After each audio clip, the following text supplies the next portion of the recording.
السلام علیکم۔ آج بدھ ہے، جنوری کی 10 تاریخ۔ پاکستان میں اس وقت شام کے 7، بھارت میں 7:30، اور یہاں ہمارے اسٹوڈیوز کی گھڑیوں میں صبح کے 9 بج رہے ہیں۔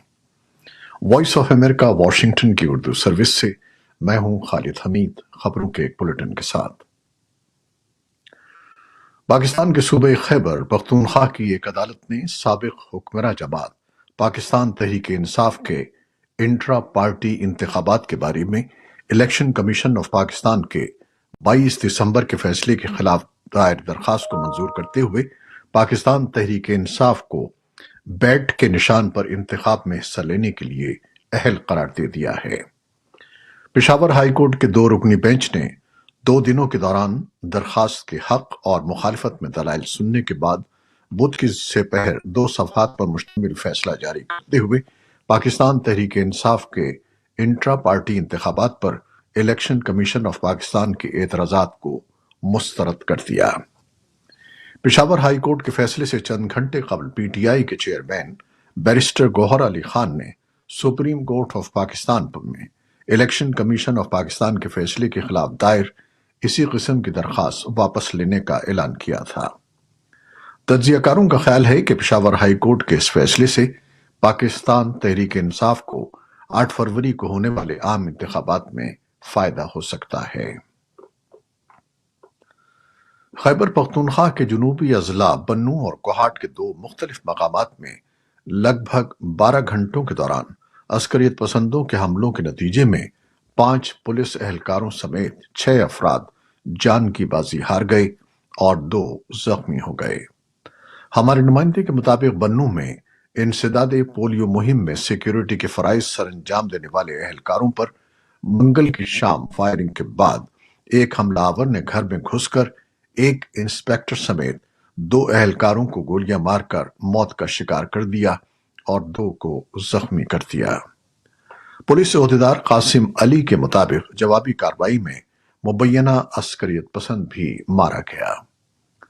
تشدد کا دوسرا واقعہ ضلع کوہاٹ کے انڈس ہائی وے پر لاچی ٹول پلازا کے قریب پولیس چوکی پر پیش آیا، جہاں منگل کی رات نامعلوم عسکریت پسندوں نے فائرنگ کر کے 3 پولیس اہلکاروں اور ایک عام شہری کو گولیاں مار کر موت کا شکار کر دیا تھا۔ بنوں اور کوہاٹ میں ہونے والے تشدد کے ان دونوں واقعات کی ابھی تک کسی فرد یا گروپ نے ذمہ داری قبول نہیں کی ہے۔ پچھلے 3 دنوں سے سیکیورٹی فورسز بالخصوص انسداد پولیو کی جاری مہم میں سیکیورٹی کے فرائض سر انجام دینے والے اہلکاروں پر مبینہ نامعلوم عسکریت پسندوں کے حملے تواتر سے ہوتے رہے ہیں۔ اطلاعات کے مطابق جمعیت علماء اسلام کے سربراہ مولانا فضل الرحمان کی قیادت میں ایک پاکستانی وفد طالبان رہنماؤں سے ملاقات کے لیے قندھار پہنچا ہے، لیکن وائس آف امریکہ کی افغان سروس کے مطابق ابھی یہ واضح نہیں ہے کہ وہ طالبان قیادت سے ملاقات کریں گے یا نہیں۔ پاکستانی وفد کی کابل میں ہونے والی ملاقاتیں دہشت گردی کے واقعات پر قابو پانے میں کتنی کامیاب ہوں گی یہ کہنا قابل وقت ہے، لیکن تجزیہ کاروں کا خیال ہے کہ کابل میں مقیم طالبان حکومت کے اہلکار افغانستان میں ٹی ٹی پی کی موجودگی جیسے بڑے مسائل پر فیصلے کرنے کی پوزیشن میں نہیں ہیں۔ پاکستان اور افغانستان کے درمیان چمن بارڈر پر پاکستانی تاجروں کا دھرنا گزشتہ 2 مہینے سے جاری ہے۔ تاجر پاکستانی حکومت سے گزشتہ نومبر میں لاگو کیے گئے ویزے اور پاسپورٹ کے نئے ضابطے معطل کرنے کا مطالبہ کر رہے ہیں۔ پاکستانی حکام کا کہنا ہے کہ ان ضوابط کا اطلاق ملکی مفاد میں کیا گیا ہے۔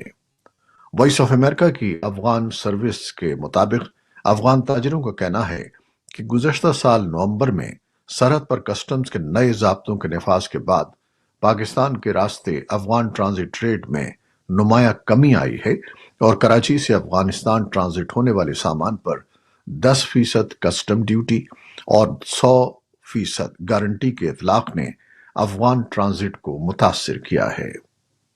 افغان تاجروں کے مطابق پاکستان نے اب تک وہ 500 سے زائد کنٹینرز بھی نہیں چھوڑے ہیں جو پاکستانی حکام نے اس شبے پر روکے تھے کہ ان میں لائی جانے والی اشیاء افغانستان پہنچائے جانے کے بعد پاکستان اسمگل کر دی گئی ہیں۔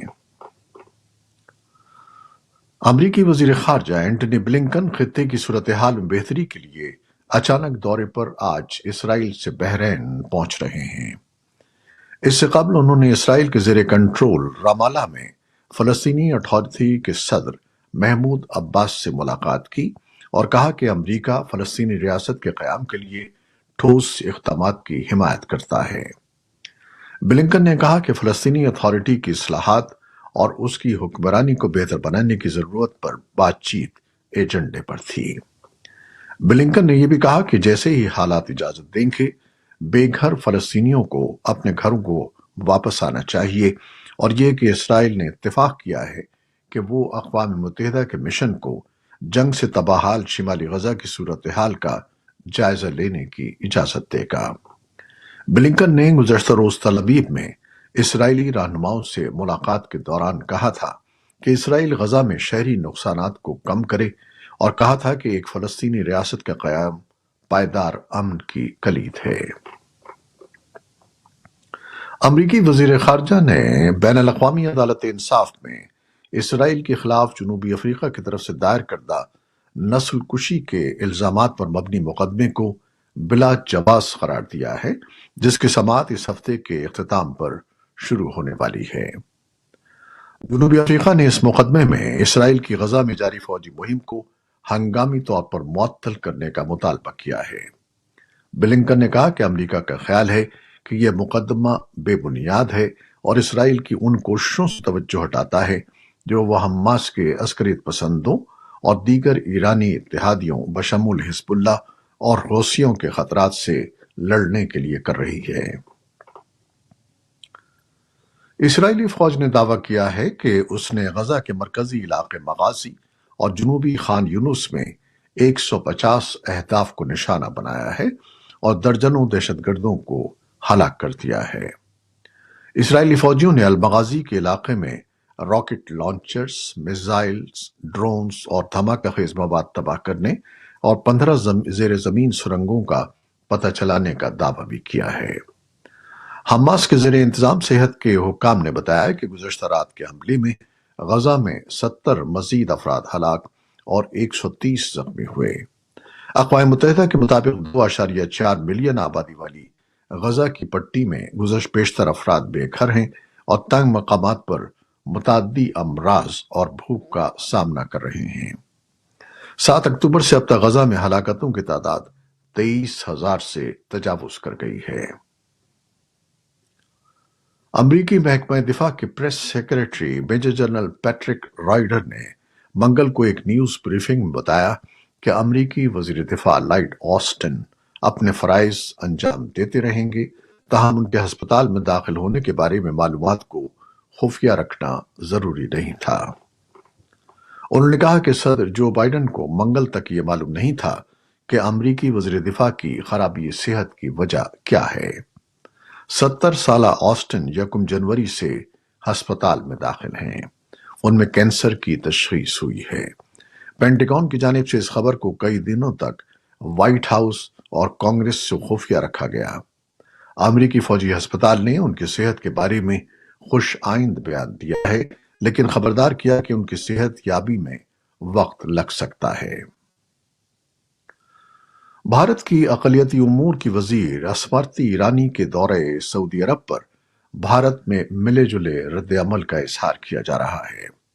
اسمرتی ایرانی نے 7 اور 8 جنوری کو سعودی عرب کا دورہ کیا، جس میں بھارت اور سعودی عرب کے درمیان ایک معاہدے کے تحت اگلے سال حج کے لیے بھارتی حاجیوں کا کوٹا 1,75,025 مقرر کیا گیا ہے۔ بھارتی وزیر نے جدہ میں حج و عمرہ کانفرنس کے افتتاحی اجلاس میں شرکت کی اور اگلے سال حج پر جانے والے بھارتی حجاج کو بہتر سہولتوں کی فراہمی میں تعاون کے سلسلے میں سعودی حکام سے بات چیت کی۔ اس موقع پر انہوں نے مدینہ منورہ، جبل احد اور مسجد قباء کا دورہ بھی کیا۔ میڈیا رپورٹس کے مطابق اسمرتی ایرانی پہلی غیر مسلم وزیر ہیں جنہوں نے اپنے وفد کے ساتھ مدینہ کا دورہ کیا۔ برطانیہ میں قائم ادارے سیرین آبزرویٹری نے کہا ہے کہ شام کے قدیم شہر پالمیرا کے قریب صحرا میں ایک فوجی بس پر داعش کے خونریز حملے میں سرکاری فوج کے کم از کم 14 ارکان ہلاک اور متعدد زخمی ہو گئے ہیں۔ شام کی وزارت دفاع نے بعد میں جاری ایک بیان میں حملے کی تصدیق کی، لیکن اموات کی تعداد نسبتاً کم بتائی۔ سیرین آبزرویٹری کے مطابق گزشتہ ہفتے داعش نے مشرقی صحرا میں فوجی چوکیوں پر ایک حملے میں شام کی حکومت کے 9 فوجی اور ملیشیا کے ارکان ہلاک کر دیے تھے۔ داعش نے جون سن 2014 میں شام اور عراق بھر کے مختلف علاقوں میں خلافت کا اعلان کیا تھا اور ایک دہشت گرد حکومت قائم کی تھی۔ امریکہ، یورپی یونین کے بیشتر ارکان اور 20 سے زیادہ دیگر ممالک نے ایک مشترکہ بیان میں شمالی کوریا کی جانب سے روس کو میزائلوں کی فروخت اور روسی افواج کی جانب سے یوکرین پر 30 دسمبر اور 2 جنوری کو کیے جانے والے حملوں کے دوران ان میزائلوں کے استعمال کی مذمت کی ہے۔ بیان میں کہا گیا ہے کہ یورپی اتحادی اس بات پر نظر رکھے ہوئے ہیں کہ روس میزائلوں کے بدلے میں شمالی کوریا کو کیا فراہم کرتا ہے۔ جنوبی امریکہ کے ملک ایکواڈور میں بدنام گینگ لیڈر کے جیل سے فرار ہونے کے بعد ہنگامہ آرائی کے واقعات رپورٹ ہوئے ہیں۔ منگل کو چہروں پر سیاہ کپڑے باندھے مسلح افراد لائیو براڈ کاسٹنگ کے دوران ایک ٹی وی اسٹوڈیو میں گھس آئے، جنہوں نے عملے کے افراد کو ڈرایا اور دھمکایا۔ حکام کے مطابق اتوار کو جیل سے فیتو نامی بدنام گینگ لیڈر جیل سے فرار ہوا تھا، جس کے بعد ملک میں 60 روز کے لیے کرفیو کے نفاذ کا اعلان کیا گیا اور اس کی تلاش کے لیے آپریشن شروع کر دیا گیا۔ فیس بک، انسٹاگرام اور واٹس ایپ کی مالک کمپنی میٹا نے نوجوانوں کے اکاؤنٹ سے خود کو نقصان پہنچانے، خودکشی اور ایٹنگ ڈس آرڈر سے متعلق پوسٹس ان کے فالوورز سے مخفی رکھنے کا اعلان کیا ہے۔ میٹا کمپنی کے مطابق اب ٹین ایجرز کو اپنی فیڈز پر نامناسب پوسٹس نظر نہیں آئیں گی، چاہے وہ ان کے فالوورز کی جانب سے ہی شیئر کی گئی ہوں۔ میٹا کے بیان کے مطابق ہم چاہتے ہیں کہ ٹین ایجرز کو ہماری ایپس پر محفوظ اور عمر کے لحاظ سے مناسب تجربات حاصل ہوں۔ یہ تھیں وہ خبریں جو فیس بک لائیو پر ہم نے آپ کے لیے پیش کی۔ ہماری ویب سائٹ، یوٹیوب اور پوڈ کاسٹ پر یہ بلیٹن آپ کے لیے پوسٹ کر دیا جاتا ہے۔ آپ ہمارے بلیٹن کو شیئر کرتے ہیں اور اپنے کمنٹس میں اپنی محبتوں کا اظہار کرتے ہیں، جس کے لیے ہم آپ کے بے حد ممنون ہیں۔ اپنی ان کاوشوں کو جاری رکھیے گا۔ نیوز پروڈیوسر سید اصفر امام اور نیوز ایڈیٹر تابندہ نعیم کے ساتھ خالد حمید کو اب اجازت دیجیے گا۔ اللہ حافظ۔